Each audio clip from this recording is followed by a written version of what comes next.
వీధిలోకి వెళ్ళిన తర్వాత అక్కడ నలుగురు ఐదుగురిని అడిగారు. జయంతి, సూర్యప్రకాష్ ఎటు వెళ్ళింది తెలుసుకోవడానికి. బజార్ వైపు వెళ్లారండి అని చెప్పాడు ఒక మనిషి. రాజు కారు బజార్ వైపు పోనిచ్చాడు. అక్కడ మళ్ళీ వాకప్ చేశారు. ఇంతకు ముందే అంటే 10-15 నిమిషాల క్రితం చూశానండి మీరు చెప్పినటువంటి వాళ్ళని. వాళ్ళు కారుకి వెళ్లారు అన్నాడు ఒక షాప్ అతను. కారా? నెంబర్ చూసారా? నెంబర్ చూడలేదు, కానీ పాండిచ్చేరి కారు అయి ఉండాలి. పిఎన్ ఉంది. Very good. కారు ఎటు వెళ్ళింది? అదిగో అటు, పాండిచ్చేరి రోడ్డు మీద. రాజు కారు అటు తిప్పాడు. 60 మైళ్ళ స్పీడున పోనిస్తున్నాడు. పాండిచ్చేరి చేరేలోపు వాళ్ళ కారుని సమీపిస్తాం, వాళ్ళని పట్టుకుంటాం అన్నాడు నవ్వుతూ. యుగంధర్ కూడా నవ్వి, ఏమో చెప్పలేను రాజు. ఎంతవరకు వాళ్ళకి అదృష్టం కలిసొస్తోంది. నువ్వు పొరపాటు పడలేదని, ఆ హోటల్ మేనేజర్ పొరపాటున మనల్ని ఎడంవైపున 4వ గదికి వెళ్ళమని చెప్పాడని తెలుసు. ఆ గదిలో ఇంకెవరైనా ఉండుంటే మనం వెంటనే పొరపాటు గ్రహించి కుడివైపు వెళ్లి జయంతిని, ఆమె ప్రియుడైన ఆ సూర్యప్రకాష్ని పట్టుకునేవాళ్లం. కానీ జయంతి అదృష్టం, ఆ దొంగల దురదృష్టం. 4వ నెంబర్ గదిలో దొంగలు దోపిడీదనం పంచుకుంటుండగా మనం వెళ్ళాం. వాళ్లతో పోట్లాడడం జరగడం వల్ల దాదాపు అరగంట మనం అక్కడ ఉండిపోవడం జయంతి అదృష్టం కాదు. అటువంటి అదృష్టమే ఇంకా వాళ్ళకి సహాయంగా ఉందేమో అన్నాడు. అదృష్టం ఈ పాటికి అయిపోయి ఉండాలి అన్నాడు రాజు. వాళ్ళ అదృష్టం ఎప్పటికైపోతుందో మనం ఎలా నిర్ణయించగలం? ఎంత విచిత్రమైన కేసు. ఇన్ని ఊళ్ళు తిరగడం, ఇంత దగ్గరగా వచ్చి కూడా మనం వెతుకుతున్న వాళ్ళని పట్టుకోలేకపోవడం నా అనుభవంలో ఎన్నడూ జరగలేదు. మనం వెతుకుతున్న మనుషులు కాక వేరే దొంగలు, మోసగాళ్లు, అంతర్రాష్ట్ర నేరస్తులు చిక్కడం కూడా విచిత్రంగా ఉంది అని యుగంధర్ అంటుండగా ఢామ్ అని చప్పుడైంది. యుగంధర్ చటుక్కున వెనక్కి తిరిగి చూశాడు. వెనక కారేదీ రావడం లేదు.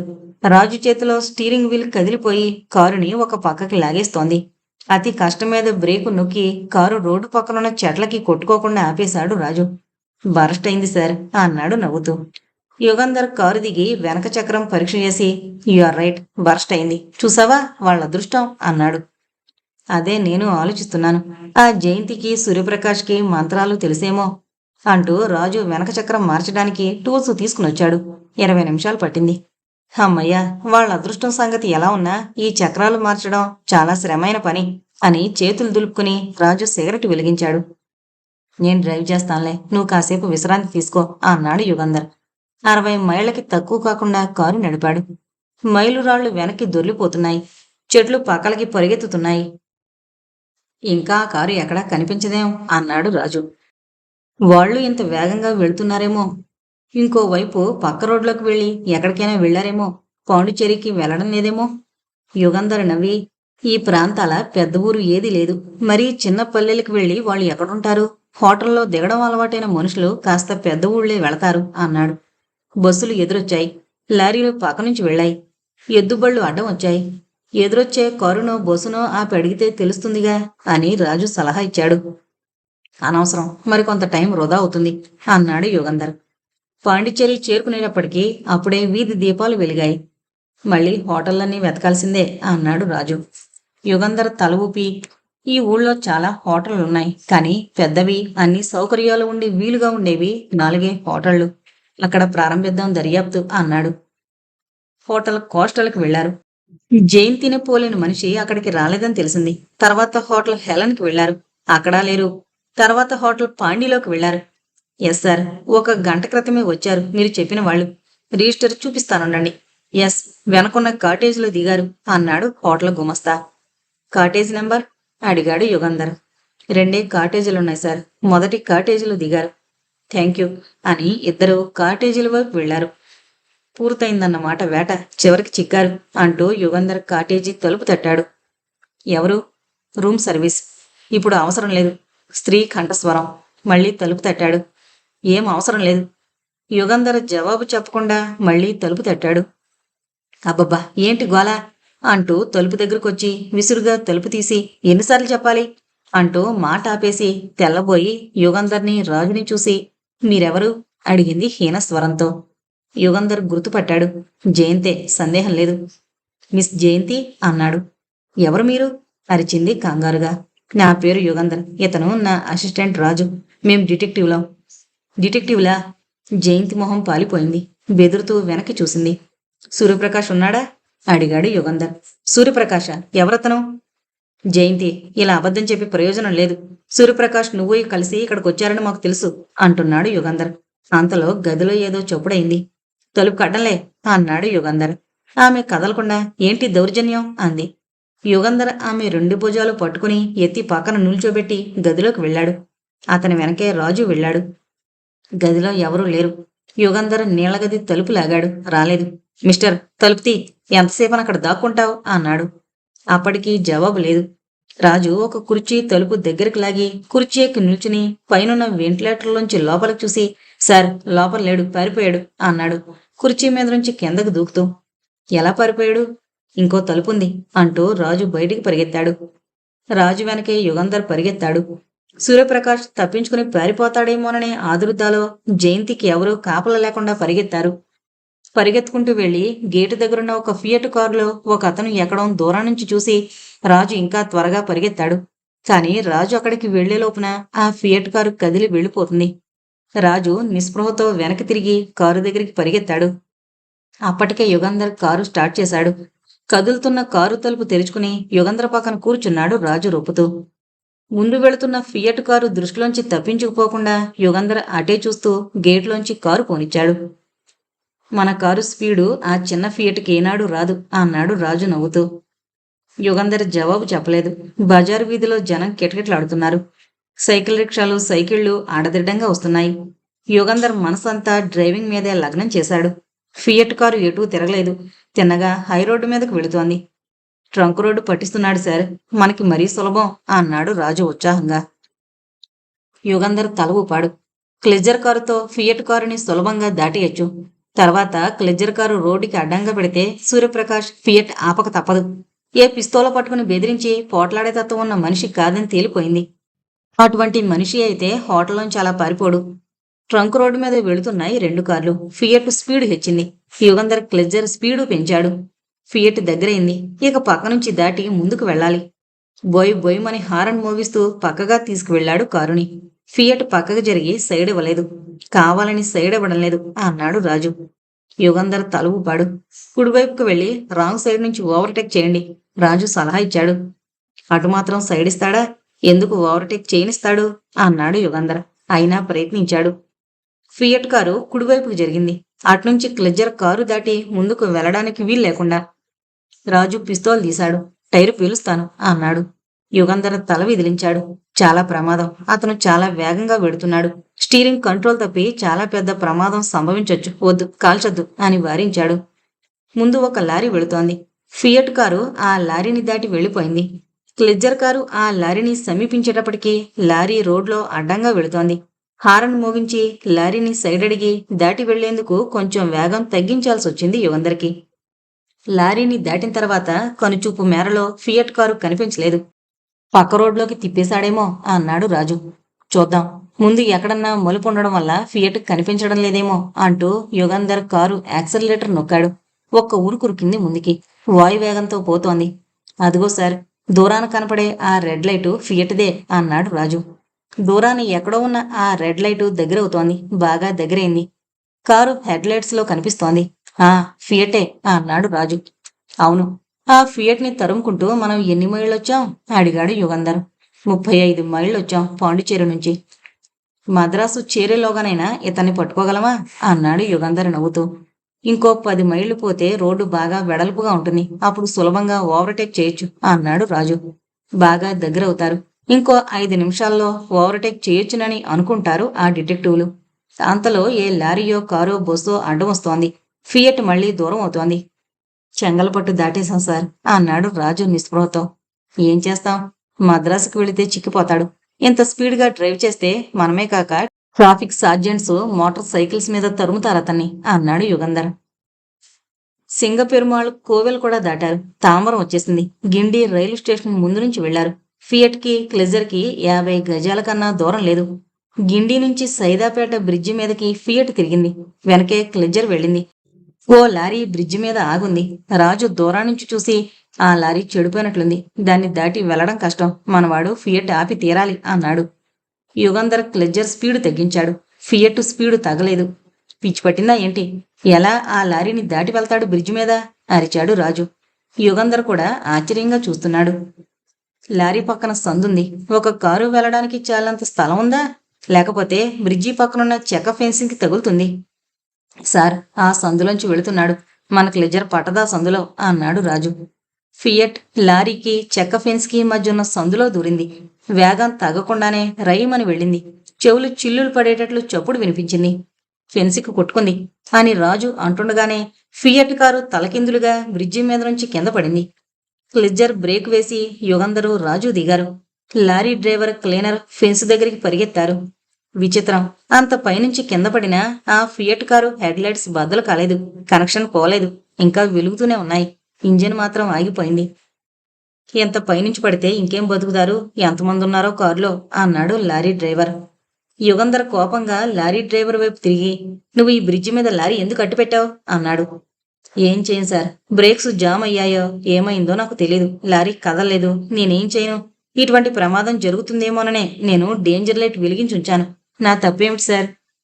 రాజు, నువ్వు త్వరగా వెళ్ళి ట్రాఫిక్ డిపార్ట్మెంట్కి ఫోన్ చేయి అని చెప్పి యుగంధర్ వెనక్కి పరిగెత్తాడు. రాజు టెలిఫోన్ చేయడానికి సైదాపేట వైపు పరిగెత్తాడు. బ్రిడ్జి చివరి వరకు వెళ్లి యుగంధర్ కాలం ఒడ్డు మీద నుంచి కిందకు దిగాడు. అది అడయార నది. నీళ్లు అట్టే లేవు.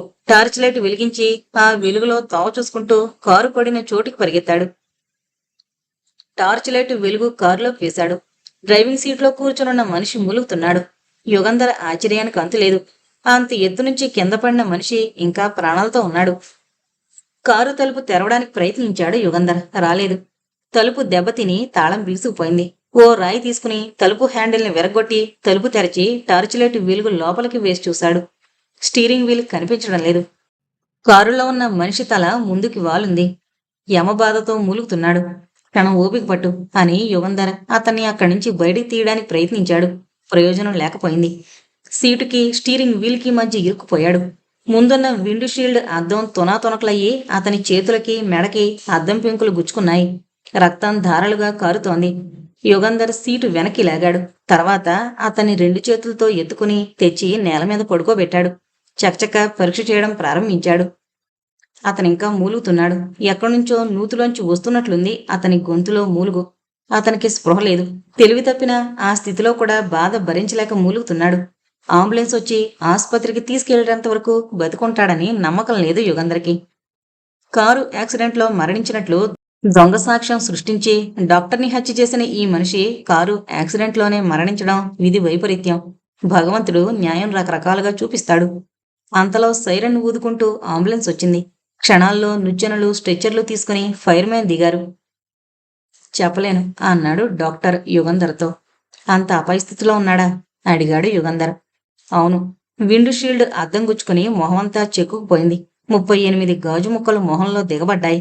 ఎన్ని కుట్లు వేశానో ఆ మొహం మీద నాకే తెలీదు. అంతేకాక స్టీరింగ్ వీల్ నొక్కుకోవడం వల్ల పక్కెముకలు 2 విరిగి ఊపిరితిత్తి దెబ్బతింది. ఇప్పటికి 2 సార్లు నిద్రెక్కించాం. చాలా తీవ్రంగా ఉంది జ్వరం. బతికాడంటే నేనే ఆశ్చర్యపడతాను అన్నాడు. 2 పోలీసు కానిస్టేబుల్స్ ని రోగి పక్కన కాపలా ఉంచాడు ఇన్స్పెక్టర్ స్వరాజ్రావు. నేను అనుమతి ఇచ్చేటంత వరకు ఎవరూ రోగితో మాట్లాడకూడదు అని డాక్టర్ మరీ మరీ హెచ్చరించాడు. ఇన్స్పెక్టర్ తల ఊపి పారిపోకుండా అని ఊరుకున్నాడు. మీ పోలీసులకి అనుమానం మరీ ఎక్కువ. చావు బతుకుల మధ్య ఉన్న రోగి ఎలా పారిపోతాడనుకుంటారు అన్నాడు డాక్టర్. పాండిచ్చేరి పోలీసులు జయంతిని మద్రాసు తీసుకొచ్చి ఇన్స్పెక్టర్ స్వరాజ్రావుకు అప్పగించారు. ఆ విషయం తెలియగానే యుగంధర్, రాజు పోలీస్ హెడ్ క్వార్టర్స్కి వెళ్లారు. జయంతి తండ్రి కూడా అక్కడే ఉన్నాడు. మేము ఎన్నిసార్లు అడిగినా, ఎంత బతిమాలుతున్నా జయంతి ఏమీ చెప్పడం లేదు. మౌనవ్రతం పట్టింది అన్నాడు ఇన్స్పెక్టర్ విసుగ్గా. యుగంధర్ జయంతికి ఎదురుగా కూర్చున్నాడు. సూటిగా ఆమె కళ్ళలోకి చూస్తూ, ఏమమ్మా, ఎందుకలా మొండితనం చేస్తావు? ఇది చిన్నపిల్లల ఆట కాదు. దయచేసి మాట్లాడు అన్నాడు. ఏమీ అర్థం కానట్టు చూసిందామె. తల్లి, మీ అమ్మ మంచం పట్టింది. మేమెలా బతుకుతాం చెప్పు? వీళ్ళడిగిన ప్రశ్నలకి జవాబులు చెప్పే, ఇంటికి పోదాం అని తండ్రి వేడుకున్నాడు. అయినా జయంతి పెదిమలు విప్పలేదు. ఒక్క మాట మాట్లాడలేదు. అయితే నేను కస్టడీలో ఉంచవలసిందే అన్నాడు ఇన్స్పెక్టర్. జయంతి అప్పటికీ మాట్లాడలేదు. 5 రోజుల తర్వాత రోగికి స్పృహ వచ్చింది. స్పృహ రాగానే ఏమైంది, నేనెక్కడున్నాను అడిగాడు. డ్యూటీలో ఉన్న నర్స్ చెప్పింది. కారు యాక్సిడెంట్లో దెబ్బలు తగిలాయని, ఆసుపత్రిలో ఉన్నాడని. రోగికి స్పృహ వచ్చినట్లు స్వరాజ్రావుకి కబురు వెళ్ళింది. ఇన్స్పెక్టర్, యుగంధరు, రాజు వెంటనే బయలుదేరొచ్చారు. మిస్టర్ సూర్యప్రకాష్, డాక్టర్ని ఎందుకు హత్య చేసింది అంతా వివరంగా స్టేట్మెంట్ ఇస్తారా అడిగాడు స్వరాజ్యరావు. రోగి ముఖమంతా కట్లతో నిండిపోయింది. పెదిమలు, ముక్కు చివర తప్ప ఇంకేమీ కనిపించడం లేదు. నాకేమీ కనిపించడం లేదు, కళ్ళు పోయాయా? అడిగాడు రోగి. లేదు, మొహానికి చాలా దెబ్బలు తగిలాయి. 38 కుట్లు వేశారు, కాళ్ళకి దెబ్బ తగలలేదు అన్నాడు ఇన్స్పెక్టర్. కట్లు ఎప్పుడు ఊడదీస్తారు? ఇంకో 2 రోజుల్లో అన్నాడు డాక్టర్. జయంతి ఏమైంది? పోలీసు కస్టడీలో ఉంది. రోగి నిట్టూర్చాడు. జయంతి నిర్దోషి, ఏమీ సంబంధం లేదు అన్నాడు. నీ మాట ఎలా నమ్ముతాం? అడిగాడు ఇన్స్పెక్టర్. జయంతి ఏమంది? ఏమీ చెప్పడం లేదు. నేను జయంతితో ఒక్కసారి మాట్లాడచ్చా? వీల్లేదు, నువ్వు ముందు స్టేట్మెంట్ ఇవ్వు, తర్వాత మాట్లాడచ్చు అన్నాడు ఇన్స్పెక్టర్. ఇస్తాను, 2 రోజులుండండి, నా మొహానికి ఈ కట్లు ఊడదీనివ్వండి అన్నాడు రోగి నీరసంగా. కట్లు ఊడదీయబోతున్నారని 2 రోజుల తర్వాత డాక్టర్ యుగంధర్కి ఫోన్ చేసి చెప్పాడు. ఎన్ని గంటలకి? ఇంకో గంటలో. వస్తాను. యుగంధర్, రాజు వెంటనే బయలుదేరి ఆసుపత్రికి వెళ్లారు. అప్పటికే స్వరాజ్యరావు అక్కడున్నాడు. ఈ వేళతో ఈ కేసు పూర్తవుతుందనుకుంటాను అన్నాడు ఇన్స్పెక్టర్. ముగ్గురు గది బయట నిల్చునున్నారు. 2 నర్సులు, డాక్టరు గది లోపల రోగి కొట్లు ఊపుతున్నారు. ఇంకా ఎంతసేపు పడుతుంది అన్నాడు రాజు. ఇంకో 5 నిమిషాల్లో అయిపోవాలి అని యుగంధర్ అంటుండగా కెవ్వున కేక వినపడింది. ముగ్గురు క్షణం పాటు ఆశ్చర్యపోయి ఒకేసారి గదిలోకి పరిగెత్తి, ఏంటి, ఏమైంది అని అడిగారు. డాక్టర్ జవాబు చెప్పకుండా రోగిని చూపించాడు. రోగి మొహానికి కట్లు లేవు, అన్నీ విప్పేశాడు డాక్టర్. రోగి చేతిలో అద్దం ఉంది. తన మొహం చూసుకుని అరిచాడు అన్నాడు డాక్టర్. అతని మొహం కనిపించడం లేదు. అటువైపుకు తిప్పుకున్నాడు. ఇన్స్పెక్టర్ గబగబా అటువైపు వెళ్లి రోగి మొహం చూసి, గుడ్ గాడ్ అన్నాడు. రోగి అదొక రకంగా నవ్వి, గోష్లీగా ఉంది కదూ అన్నాడు. ఒళ్ళంతా తెల్లగా ఉంది, మొహం మాత్రం నల్లగా బొగ్గు నలుపులో ఉంది. ముక్కు ఒక ఉండ, కళ్ళు ముద్దలా ఉన్న నల్లని మొహంలో 2 గుంటలు. కనుబొమ్మలు లేవు, కనురెప్పలకి వెంట్రుకలు లేవు, మొహం మీద ఎక్కడా ఒక్క వెంట్రుక లేదు, గెడ్డం అసలే లేదు, మెడలో కలిసిపోయింది, చెంపలు 2 కనిపించడం లేదు, మొహం మీదంతా గోళీలంత ఉండలు. భయంకరమైన మొహం, పగలు చూస్తే రాత్రి కల్లోకొచ్చి భయపెట్టే మొహం, ఒకసారి చూస్తే జన్మంతా మరిచిపోలేని అసహ్యమైన వికృతమైన మొహం. నువ్వు హంతకుడివి, నిన్ను చూసి జాలి పడవలసిన అవసరం లేదు అన్నాడు ఇన్స్పెక్టర్. అతనేమీ మాట్లాడలేదు. సరే, స్టేట్మెంట్ ఇస్తానన్నావు, ఇస్తావా అడిగాడు ఇన్స్పెక్టర్. ఇస్తాను, నేనే హత్య చేశానని ఒప్పుకుంటాను. వివరాలు చెప్పే ముందు జయంతితో మాట్లాడాలి. ఎందుకు, కూడబలుకోడానికా? వీల్లేదు అన్నాడు ఇన్స్పెక్టర్. ప్లీజ్, ఒక్కసారి జయంతితో మాట్లాడిన తర్వాత నేను నేరం ఒప్పుకుంటున్నట్టు చెప్తాను అన్నాడు దీనంగా. ఇన్స్పెక్టర్ యుగంధర్ వైపు చూశాడు. జయంతిని పిలిపించండి అన్నాడు యుగంధర్. అదంతా చాలా ఇర్రెగ్యులర్ అని గొణిగాడు ఇన్స్పెక్టర్. మనం ఇక్కడే ఉందాం, కూడబలుకోకుండా చూద్దాం, రాజు సలహా ఇచ్చాడు. ఇన్స్పెక్టర్కి ఇష్టం లేదు, అయినా ఒప్పుకున్నాడు. జయంతిని తీసుకురమ్మని సార్జెంట్ని పంపించాడు. 15 నిమిషాల తర్వాత సార్జెంటు జయంతిని వెంటబెట్టుకుని వచ్చాడు. గదిలోకి వెళ్లి నిలబడి చుట్టూ చూసింది బెదురుతూ. నేను సూర్యప్రకాశం జయంతి అన్నాడు మొహం జయంతి వైపు తిప్పి. నిమిషం పాటు జయంతి రాతి బొమ్మలా నిలబడిపోయింది. తర్వాత ఒక పొలికేక పెట్టింది. భయం వల్ల, దుఃఖం వల్ల, తన ప్రియుడి మొహం అలా అయిపోయినందుకు బాధ వల్ల కెవ్వున కేక వేసింది. అతని దగ్గరికి పరిగెత్తింది. జయంతి, నేను సూర్యప్రకాష్ని. నేను డాక్టర్ శ్రీనివాస్ని హత్య చేశాను. నేరం ఒప్పుకుంటున్నాను. జయంతి ఏడుస్తోంది, వెక్కి వెక్కి ఏడుస్తోంది. ఎందుకు ఏడుస్తావు? తప్పదు, శిక్ష అనుభవించాలి. నేరం చేస్తే శిక్ష తప్పుతుందా? ఏడవకు. నేనిలా అయిపోవడమే మంచిదేమో. నీ బతుకన్నా బాగుపడుతుంది. జయంతి, నన్ను క్షమించు. అతను ఏడుస్తున్నాడు. అందరూ ఊపిరి బిగబట్టి ఆ ఇద్దరినీ చూస్తున్నారు. నువ్వెళ్ళు, నన్ను మరిచిపో. ఎవరైనా యోగ్యుడైన యువకుని చూసి పెళ్లి చేసుకో. జయంతి భోరుమని ఏడుస్తోంది. జయంతి, నువ్వుకు వెళ్ళిపో. నేను పోలీసులకి వాజ్మూలం ఇవ్వాలి. గుడ్ బై అన్నాడు మొహం తిప్పుకొని. జయంతి అక్కడి నుంచి కదల్లేదు. వెళ్ళమ్మా, మీ నాన్న నీ కోసం కాచుకున్నారు అన్నాడు ఇన్స్పెక్టర్ జయంతితో. జయంతి ఏడుస్తూ వెళ్ళిపోయింది. జయంతి కాలేజీలో చేరినప్పటి నుంచి నేను ఆమె ప్రేసి ప్రియులం. జయంతి అంటే నాకు ప్రాణం. నా పేరు సూర్యప్రకాష్. 7-8 నెలల క్రితం జయంతికి డాక్టర్ శ్రీనివాస్తో పరిచయం అయింది. ఆ డాక్టరు జయంతిని ఆకర్షించి ఆమెను తన వలలో వేసుకున్నాడు. అప్పటి నుంచి జయంతి నాకు దూరమైంది. నన్ను నిర్లక్ష్యం చేసింది. డాక్టర్ శ్రీనివాస్తో ఆమె స్నేహం అట్టే కాలం నిలవదని నాకు మొదటి నుంచి తెలుసు. త్వరలోనే జయంతికి డాక్టర్ మీద విసుగు, అసహ్యం కలిగాయి. మళ్లీ మేమిద్దరం స్నేహితులమయ్యాం. డాక్టర్ అది భరించలేకపోయాడు. జయంతిని బెదిరించడం ప్రారంభించాడు. చెడు తిరుగులు తిరుగుతోందని ఆమె తండ్రికి ఉత్తరం రాస్తానని భయపెట్టి మా ఇద్దరి స్నేహానికి అడ్డం రావడం ప్రారంభించాడు. నేనది భరించలేకపోయాను. డాక్టర్ని చాలాసార్లు హెచ్చరించాను. ఆయన వినిపించుకోలేదు. ఆ బెదిరింపుతో జయంతిని తన ఆధీనంలో ఉంచుకున్నాడు. ఇక ఆ డాక్టర్ని హత్య చేయకపోతే జయంతి నాకు దక్కదని తేలిపోయింది. డాక్టర్ని హత్య చేశాను. హత్య చేయబోతున్నానని కాని, హత్య చేస్తానని కాని జయంతికి తెలీదు. ఈ హత్యకు పూర్తిగా నేనే బాధ్యుణ్ణి. జయంతికి హత్యతో ఎలాంటి సంబంధం లేదు. హత్య చేసిన తర్వాత కూడా జయంతికి నేను చెప్పలేదు అని వాజ్మూలం ఇచ్చాడు రోగి.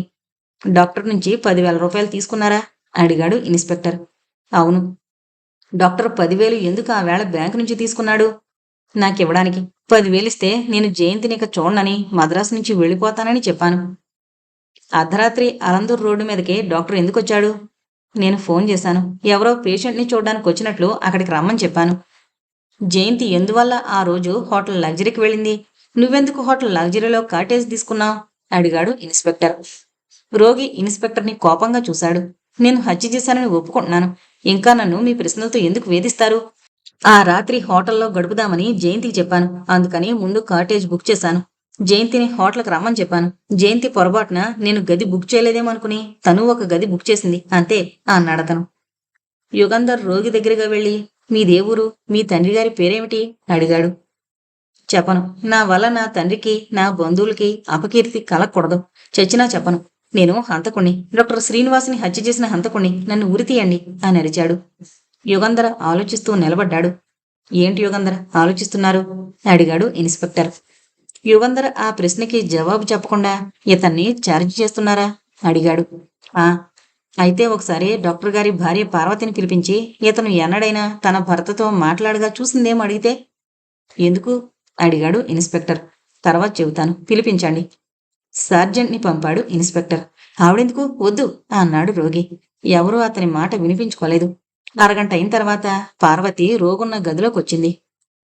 చూడండమ్మా, ఈయన తన పేరు సూర్యప్రకాష్ అని చెబుతున్నాడు. మీ భర్తని తనే హత్య చేశానని అంటున్నాడు. ఈయన్ని మీరు ఇదివరకెన్నడైనా చూసారేమో చెప్పండి అన్నాడు యుగంధర్.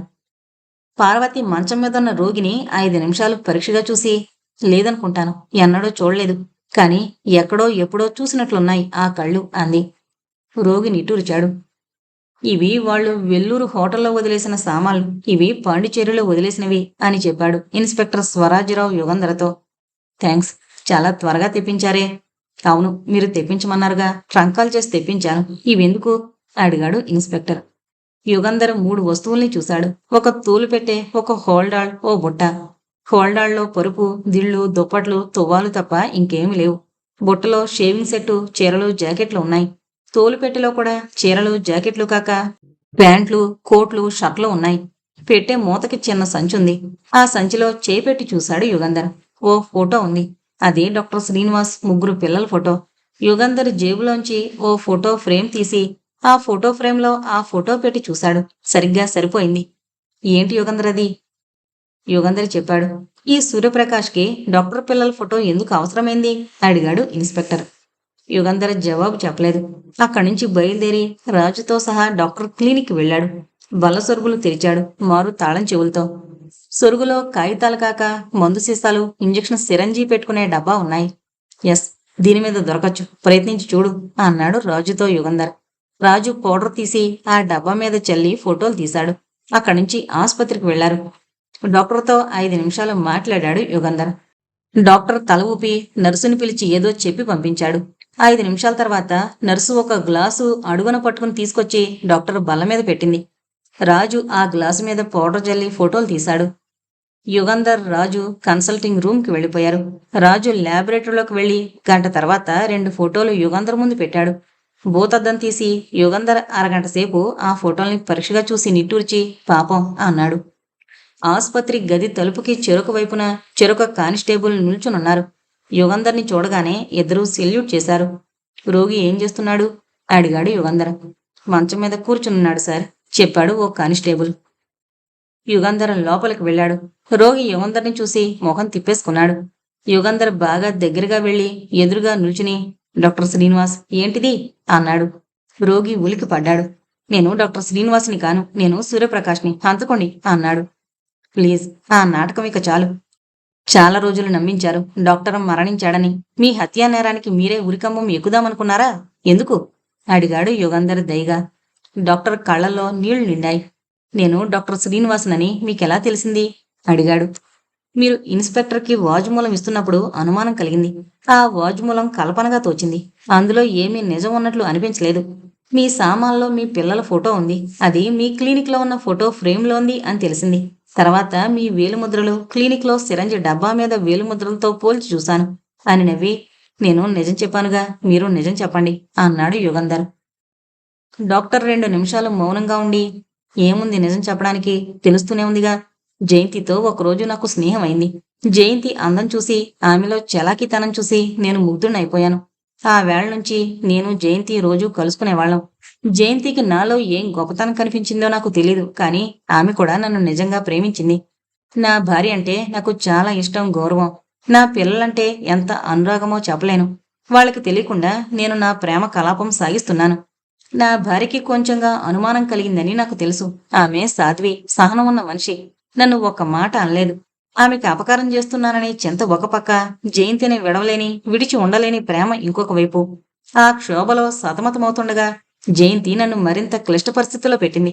ఎప్పుడో ఎక్కడో రహస్యంగా కలుసుకుని గంటో గంటన్నరో గడిపి వెళ్ళిపోవడం తనకి బాగాలేదని, నాతో తన జీవితం పంచుకోవాలని, నా భార్యకి విడాకులిచ్చి తనని పెళ్లి చేసుకోమని అడిగింది. ఎలా? పార్వతిని విడాకులివ్వమని ఎలా అడగను? నా పిల్లల గతి ఏం కాను? ఏదో వంక చెప్పి ఎప్పటికప్పుడు తప్పించుకుంటూ వచ్చాను కొంతకాలం. జయంతి నేను కావాలని వాయిదా వేస్తున్నానని గ్రహించి, తనని పెళ్లి చేసుకోకపోతే తన మీద నాకు నిజంగా ప్రేమ లేదని నిశ్చయించుకుంటానని, నాతో స్నేహం మానుకుంటానని చెప్పింది. ఆమెను విడిచి ఉండలేననిపించింది. చాలాసార్లు అనుకున్నాను నా భార్యని విడాకులిమ్మని అడుగుదామని, కానీ తీరా ఆమె కళ్ళలోకి చూశాక అడగలేక తల వంచుకుని వెళ్ళిపోయేవాణ్ణి. చివరికి ఒక ఉత్తరం రాసిపెట్టి వెళ్ళిపోదామనుకున్నాను. జూలై 14వ తేదీ ఈ ఊరు వదిలి వెళ్ళిపోవాలని నిశ్చయించుకుని బ్యాంకులో ఉన్న 10,000 రూపాయలు తీసేసుకున్నాను. నా ఇల్లు, ఇన్సూరెన్స్ పాలసీ నా భార్య పేరునున్నాయి. ఇంకో ఊరికి వెళ్ళి అక్కడ ప్రాక్టీసు ప్రారంభించి నెల నెల నా భార్యకి డబ్బు పంపుదామనుకున్నాను. ఈ విషయం ముఖాముఖి చెప్పలేక ఉత్తరం రాస్తూ క్లినిక్లో కూర్చున్నాను. నేను నా భార్యని ఆ వేళ వదిలి వచ్చేస్తున్నానని జయంతికి క్రితం రోజే చెప్పాను. ఆ రాత్రి ఇద్దరం హోటల్లో ఉండి మర్నాడు పొద్దున్నే బెంగళూరుకు వెళదామని చెప్పింది జయంతి. తనే హోటల్లో గది బుక్ చేసింది. కానీ ఆఖరి క్షణాన మనసు మార్చుకుని తిన్నగా రైలు స్టేషన్కి వెళ్ళి అక్కడి నుంచి నాకు టెలిఫోన్ చేసింది. వెంటనే బెంగళూరు వెళదామని, స్టేషన్కి రమ్మని. నేను నా భార్యకి ఉత్తరం రాయడం పూర్తి కాలేదు. హోటల్కి వెళ్ళమని, అక్కడికి వస్తానని చెప్పాను. ఉత్తరం పూర్తి చేసి కవర్లో పెట్టి, కవరు బల్ల మీద పెట్టి, నా పిల్లల ఫోటో ఫ్రేమ్లోంచి తీసి జేబులో పెట్టుకున్నాను. హోటల్కి బయలుదేరదాము అనుకుంటుండగా శరభయ్య దగ్గుకుంటూ నా క్లినిక్లోకి వచ్చాడు. అతను నా పేషెంటు. అతనికి గుండె జబ్బు. నా అనేవారు ఎవరూ లేరు అతనికి. ఆ పేవ్మెంట్ మీద, ఈ అరుగు మీద, చెట్టు కింద పడుకుని వాళ్ళు వీళ్ళు పెట్టే భోజనం తిని బతుకుతున్నాడు. ఒకప్పుడు స్కూల్లో నా క్లాస్మేట్. నా వయసే. చాలా ఏళ్లుగా అతనికి ఉచితంగా వైద్యం చేస్తున్నాను. నా ఖర్చుతోనే మందులిస్తున్నాను. ఆ రాత్రి, అంటే జూలై 14 రాత్రి, చాలా గుండె నొప్పితో నా క్లినిక్లోకి వచ్చాడు. బల్ల మీద పడుకోబెట్టాను. నేను పరీక్ష చేసేలోపునే ప్రాణం విడిచాడు. అతను దాదాపు నా అంత పొడుగు ఉండేవాడు. అప్పుడు తట్టింది, నేను మరణించినట్లు సాక్ష్యం సృష్టించి మాయమైతే జయంతితో ఉండొచ్చునని, నేను తనని పిల్లల్ని వదిలి వెళ్లి ద్రోహం చేశానని నా భార్య అనుకోదని. ఆ ఆలోచన స్ఫురించగానే నా చేతి గడియారం, నా ఉంగరం తీసి అతనికి పెట్టి, అతని శవాన్ని కారులోకించుకుని తీసుకువెళ్లి, కారు రోడ్డు పక్కన పొలంలోకి తోసేసి నిప్పంటించి కాలినడకన గిండి చేరుకుని అక్కడి నుంచి సెంట్రల్ దగ్గర ఒక హోటల్కి వెళ్ళాను. మర్నాడు నేను జయంతి కలిసి బెంగళూరు వెళ్ళాం. నా పేరునున్న రిజర్వేషన్ క్యాన్సిల్ చేయించి అదే బెర్తు నేనే ఇంకో పేరున తీసుకున్నాను. ఆ తర్వాత ఊళ్ళూళ్ళు తిరిగాం. పోలీసులు నేను హత్య చేయబడ్డాననుకుని హంతకుడి కోసం వెతకడం అంతా పత్రికలో చదివాను. జయంతికి తెలిసింది. ఏం చేస్తుంది? నాతో పాటు తిరిగింది. చివరికి ఇలా అయింది నా గతి అని ఏడ్చాడు డాక్టర్ శ్రీనివాస్. అయితే జూలై 14వ తేదీ రాత్రి 3 గంటలకి హోటల్ లగ్జరీకి వెళ్ళింది మీరు కాదన్నమాట అన్నాడు యుగంధర్. నేను కాదు అన్నాడు శ్రీనివాస్. 5 నిమిషాలు ఇద్దరూ మాట్లాడలేదు. తర్వాత శ్రీనివాస్ కళ్ళు తుడుచుకుని, యుగంధర్ గారు, నేను డాక్టర్ శ్రీనివాస్ అని మీకు జయంతికి తప్ప ఇంకెవరికీ తెలీదు. ఎటువంటి పరిస్థితుల్లోనూ నేను డాక్టర్ శ్రీనివాసనని చెప్పొద్దని జయంతి నుంచి బెంగళూరులోనే వాగ్దానం తీసుకున్నాను. మిమ్మల్ని వేడుకుంటున్నాను. మీరెంతో దయగలవారని విన్నాను. నేనెవరో నా భార్యకి పిల్లలకి తెలియకుండా నన్ను ఉరికమ్మం ఎక్కనివ్వండి. నాకు బతకాలని లేదు. ఈ వికృతమైన మోహంతో నేను బతికినా ఎవరికి కావాలి? జయంతి దడుచుకుంది. నా పిల్లలు జడుచుకుంటారు. నా భార్య అసహించుకుంటుంది. నన్ను చూస్తే నాకే రోతగా ఉంది. దయచేసి ఈ రహస్యం దాచండి. డాక్టర్ శ్రీనివాస్ హత్య చేయబడ్డాడని అందరూ అనుకోనివ్వండి. ముఖ్యంగా నా పిల్లలకి తమ తండ్రి తమని వదిలి ఇంకో ఆడదాంతో వెళ్లిపోయిన బలహీనుడు, నీతిరహితుడు అని తెలియనివ్వకండి. ఏడుస్తున్నాడు శ్రీనివాస్. యుగంధర్ డాక్టర్ని తీక్షణంగా చూశాడు. డాక్టర్, మొదట్నుంచి మీరు చాలా పిరికితనం ప్రదర్శించారు. మీ భార్య సాత్వి గుణవంతురాలని తెలిసి ఆమెకు అపచారం చేశారు. పోనీ అలా ఇంకో స్త్రీ చేత ఆకర్షింపబడి ఆ బలహీనత జయించలేనప్పుడు ధైర్యంగా మీ భార్యకి ఆ విషయం చెబితే ఆమె విడాకులు ఇవ్వడానికి అంగీకరించేదో, లేక జయంతిని మీరు రెండో వివాహం చేసుకోవడానికి అంగీకరించేదో? మన దేశంలో స్త్రీలకి చట్టాలు, సంఘము ఎన్ని హామీలిచ్చినా హైందవ స్త్రీ వాటినన్నింటినీ భర్త సౌఖ్యం, ఆనందం కోసం చిరునవ్వుతో వదులుకుంటుంది. అది మన స్త్రీ జాతి తత్వం. భర్తే దైవం, భర్తే సర్వస్వం అని రక్తంలో జీర్ణించుకుపోయి భర్తని దైవంగా కొలిచే హైందవ స్త్రీ భర్త ఎన్ని అఘాయిత్యాలు, ఎన్ని అవినీతి పనులు, ఎన్ని ఘోరాలు చేసినా సహించి క్షమించి ఆ భర్తని ఆరాధిస్తుంది. అటువంటి ఉత్తమోత్తమ స్త్రీకి అంత హృదయ వైశాల్యం, అంత క్షమ, అంత ఉదాత్తత ఉన్న స్త్రీకి అపచారం చేయడం పాపం. ఆ పాపానికి తోడు ఇప్పుడు మీరు అంతకన్నా ఘోరమైన అపచారం చేస్తున్నారు మీ భార్యకి. మీ మొహం వికృతమైందని మీ భార్య మిమ్మల్ని అసహించుకుంటుంది అనుకోవడం ఆమెకి అపచారం చేయడమే. మీరు ఒక బలహీనతకి లోబడి ఇంకో స్త్రీతో కొన్నాళ్ల పాటు తిరిగారని ఆమె మిమ్మల్ని చేదరించుకుంటుంది అనుకోవడం, మీరు ఆమెకి అవసరం లేదనుకోవడం చాలా ఘోరమైన పాపం. ఆమెకి చాలా ఘోరమైన అపచారం. ఆలోచించండి, బాగా ఆలోచించండి. మీ భార్య శ్రీమతి పార్వతీదేవి గుణవంతురాలు, సాధ్వి, ఔదార్యం ఉన్న మనిషి. ఏనాడు మిమ్మల్ని బాధ పెట్టని పుణ్యవతి. అటువంటి స్త్రీ మిమ్మల్ని నిరాదరిస్తుందా, లేక మీరు ఎలాంటి రూపంలో ఉన్నా సంతోషిస్తుందా? ఇంతేనా మీ భార్యని గురించి మీకు తెలిసింది? డాక్టర్ శ్రీనివాస్ తల వంచుకున్నాడు. క్షమిస్తుందా అన్నాడు. క్షమిస్తుంది. ఆమెను అడగండి. ఎప్పటికైనా పిరికితనం మాని ధైర్యంగా మీ భార్యని, పిల్లల్ని ఎదుర్కోండి అని యుగంధర్ తలుపు వైపు చూసి రాజు అని పిలిచాడు. రాజు పార్వతితో సహా గదిలోకొచ్చాడు. పార్వతి మంచం మీద కూర్చునున్న డాక్టర్ని చూసింది. ఒక్క పరుగున దగ్గరికి వెళ్లి పాదాలు ముట్టుకుంది. అవును అవును, మీ మొహం గుర్తుపట్టలేకపోయాను పాపిష్టిదాని. ఈ పాదాలను ఎలా గుర్తుపట్టకుండా ఉండగలను అంటూ మంగళసూత్రం కళ్ళకద్దుకుని అతని పాదాల మీద తలవాల్చి పెదిమలని, కళ్ళని అతని పాదాలకి అద్దుకుని వెక్కి వెక్కి ఏడుస్తోంది. యుగంధర్, రాజు చప్పుడు చేయకుండా బయటికి వెళ్ళిపోయారు. డాక్టర్కి శిక్ష పడుతుందా అడిగాడు రాజు. యుగంధర్ కళ్ళు తుడుచుకున్నాడు. పార్వతి దుఃఖం అతని గుండెని కరిగించింది. ఎందుకు శిక్ష? ఆ స్నేహితుడి శవం మోటార్ కారులో తగలబెట్టినందుక? అవును, నేరమే. చూడాలి ఇన్స్పెక్టర్ ఏం చేస్తాడో అని.